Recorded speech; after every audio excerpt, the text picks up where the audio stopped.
Hello friends, स्वागत है आपका आपके इस चैनल पे। मैं उम्मीद करती हूँ कि आप लोग स्वस्थ होंगे और अपनी पढ़ाई को अच्छे से कंटिन्यू कर रहे होंगे। आज आपको चैप्टर नंबर 4 का बहुत ही इम्पोर्टेंट ऑब्जेक्टिव क्वेश्चंस मिलने वाला है, ठीक है। तो आप लोग पढ़ाई कर रहिएगा, ठीक है, बढ़िया से। और अगर जिस क्वेश्चन में फंस रहे हैं तो उस क्वेश्चन को कॉपी में नोट डाउन जरूर कीजिएगा, ठीक है। चलिए पहला क्वेश्चन स्टार्ट करती हूँ। ये अर्धनारीश्वर का पाठ है, ठीक है। जिनके लेखक कौन है? तो रामाधारी सी दिनकर है, ठीक। तो पहला क्वेश्चन आप लोगों का है, रामाधारी सी दिनकर की रचना कौन सी है? इनमें से कौन सी रचना जो है वो रामाधारी सी दिनकर जी के द्वारा रचित है? तो अभी हम बताएं Ardhanarishwar, option number D correct होगा, ठीक। अर्धनारीश्वर कल्पित रूप है। अर्धनारीश्वर किसका कल्पित रूप है? तो शिव और पार्वती का अर्धनारीश्वर जो है वो कल्पित रूप है। ऑप्शन नंबर ए करेक्ट होगा, ठीक है। थर्ड नंबर क्वेश्चन, युद्ध और शांति की समस्या पर लिखी गई काव्य कृति, मतलब कि कौन सी ऐसी काव्य कृति है वो लिखी गई है युद्ध और शांति पर? तो वो Kurukshetra. Option number B correct होगा, ओके। अगला देखते हैं हम लोग। गंधारी थी, गंधारी कौन थी? तो गंधारी आपकी आपकी नहीं, गंधारी दुर्योधन की माँ थी, ठीक है, दुर्योधन की माँ थी। ऑप्शन नंबर ए। अर्धनारीश्वर शीर्षक निबंध के निबंधकार का नाम बताइए। निबंध के निबंधकार कौन है? Ramdhari Singh Dinkar. Option number A correct होगा। सारा क्वेश्चन को इतना बार रिपीट कर लीजिए कि भूल ही नहीं पाएंगे आप लोग। रामाधारी सिद्धिनकर जी का जन्म कब हुआ था?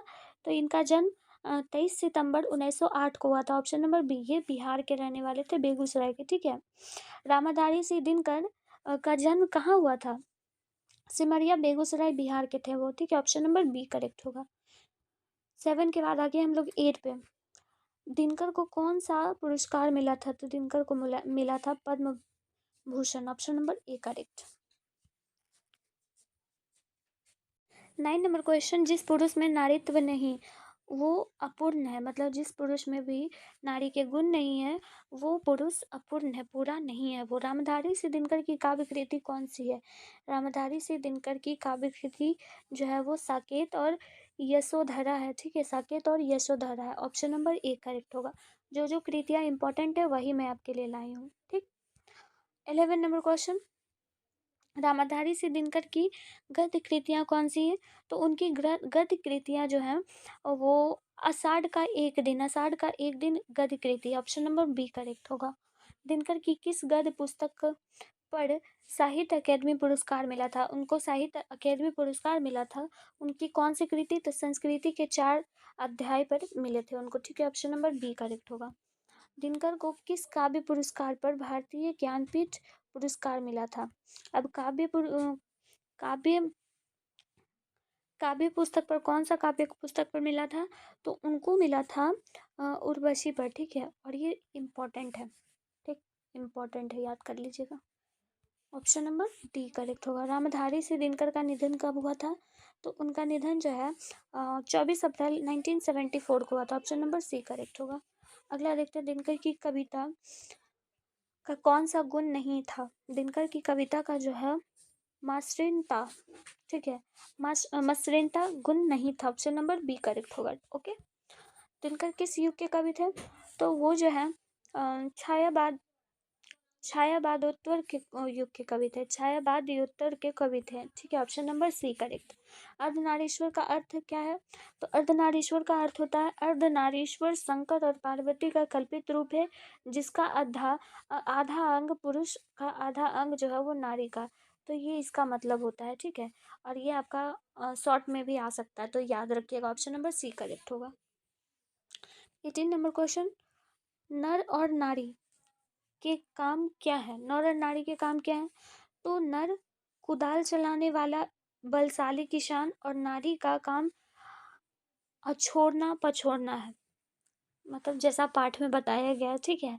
तो ये होता है इन दोनों का काम। Option number B. प्रेमचंद्र थे, प्रेमचंद्र कौन थे?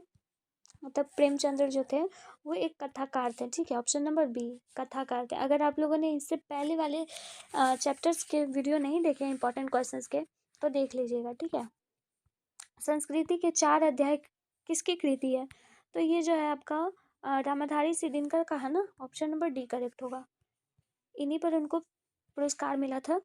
21 नंबर क्वेश्चन, पुरुष रूप तो वृक्ष बन गया, पर नारी को उसने बना दिया, उसने नारी को क्या बना दिया, तो नारी को उसने लता बना दिया, मतलब वो खुद वृक्ष बन गया लेकिन नारी को लता बना दिया। ऑप्शन नंबर सी करेक्ट होगा। कामिनी अपने साथ कैसी शांति लाती है? कामिनी जो है वो अपने साथ यामिनी जैसी शांति लाती है, ठीक है, यामिनी जैसी शांति इंपॉर्टेंट है, ठीक है, इंपॉर्टेंट है। अर्धनारीश्वर किसकी रचना है? रामधारी सिंह दिनकर की है ना, दिनकर जी की रचना, ऑप्शन नंबर ए करेक्ट। कौन से रचनाकार बिहार से संबंधित है? बिहार के रचनाकार एक ही हैं आपके बुक में, option number C Ramdhari Singh Dinkar, ठीक है। किस रचनाकार की पंक्ति है? नारी स्वप्न है, नारी सुगंध है, नारी पुरुष की बाह पर झूलती हुई जूही की माला है।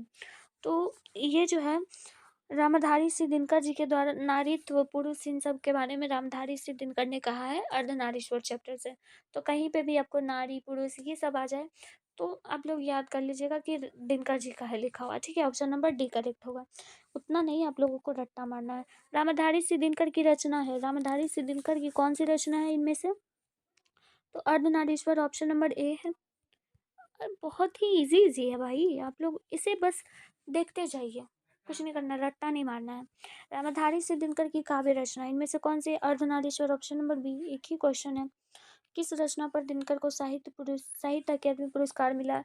तो उनको कौन से संस्कृति के 4 अध्याय, ऑप्शन नंबर बी हो जाएगा, ठीक। अर्धनारीश्वर की विधा है, अर्धनारीश्वर किस तरह का ये पोएम कविता है? तो ये जो है कविता है या फिर नाट्य है, निबंध है, क्या है? तो ये एक निबंध है, ठीक है, ऑप्शन नंबर सी करेक्ट होगा। पराधीनता के कारण नारी अपने अस्तित्व की अधिकारिणी नहीं रही, कथन किस पाठ से संबंधित है? तो ये अर्धनारीश्वर पाठ से संबंधित है, option number D. 31 number question है, रामधारी सिंह दिनकर की कौन सी रचना है? इन सब ऑप्शनों में से कौन सी जो ऑप्शन है वो रामधारी सिंह जी के द्वारा लिखी गई है या फिर रचित गई है? तो वो आपका हो गया रश्मि रथी, ठीक है, रश्मि रथी, ऑप्शन नंबर सी करेक्ट हो जाएगा, ठीक है। अगला देखते हैं हम लोग। 32 नंबर क्वेश्चन है, कौन सी कृति रामधारी सिंह दिनकर की लिखी हुई है? तो कौन सी कृति रामधारी सिंह दिनकर की लिखी हुई है? शुद्ध कविता का खोज, ठीक है, शुद्ध कविता का खोज और नंबर ऑप्शन है, ठीक है। अगला क्वेश्चन है 33 नंबर, कौन सी कृति रामधारी सिंह दिनकर की लिखी हुई नहीं है? इन सब में से कौन सी कृति जो है वो उनकी लिखी हुई नहीं है? तो काव्य की भूमिका, जो काव्य की भूमिका है वो उनके द्वारा रचित नहीं है, ठीक है। तो 100 ऑप्शन हो जाएगा आपका। 34 नंबर क्वेश्चन है, प्रेमचंद्र की रचना है, इन सब में से प्रेमचंद्र की रचना कौन सी है? तो पूस की रात प्रेमचंद्र की है, ठीक है, रचना, ऑप्शन नंबर बी करेक्ट होगा। 35 नंबर क्वेश्चन, अर्धनारीश्वर शीर्षक निबंध में शंकर और पार्वती का किस प्रकार का रूप वर्णित है? तो इस पाठ में शंकर और पार्वती का जो है वो कल्पित रूप है, ठीक है, ऑप्शन नंबर सी कल्पित रूप है। 36 नंबर क्वेश्चन, रामधारी सिंह दिनकर किस विश्वविद्यालय में उपकुलपति के पद पर रहे हैं? तो वो जो है वो भागलपुर विश्वविद्यालय से रहे हैं, ठीक है, भागलपुर विश्वविद्यालय में वो रहे, ऑप्शन नंबर ए आपका करेक्ट हो जाएगा, ठीक है।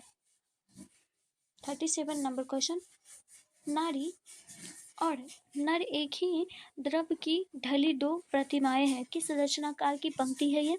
तो ये रचनाकार कौन है? रामधारी सिंह दिनकर, उन्हें कहा है, ठीक है। ये कहते हैं कि नर और नारी जो है वो एक ही प्रतिमाएं हैं, बस हम इंसान जो है यहाँ पर नर और नारी को अलग कर रहे हैं, पर है एक ही। उन्होंने इतने अच्छे तरीके से इस पाठ को भी समझाया हम लोगों को, शंकर और पार्वती का एग्जाम्पल देके, रूप देकर। खैर, आपका ये सारा क्वेश्चंस कंप्लीट होता है, इतना सारा इंपॉर्टेंट क्वेश्चंस था। आई होप कि आपको ये सारा क्वेश्चन समझ आया होगा। प्लीज़ आप लोग अपना ख्याल रखिएगा, अभी लास्ट टाइम है तो अच्छे से पढ़ाई कीजिए, ठीक है। टेक केयर, मिलती हूँ फिर नेक्स्ट अगले वीडियो में, ठीक है, तब तक के लिए बाय।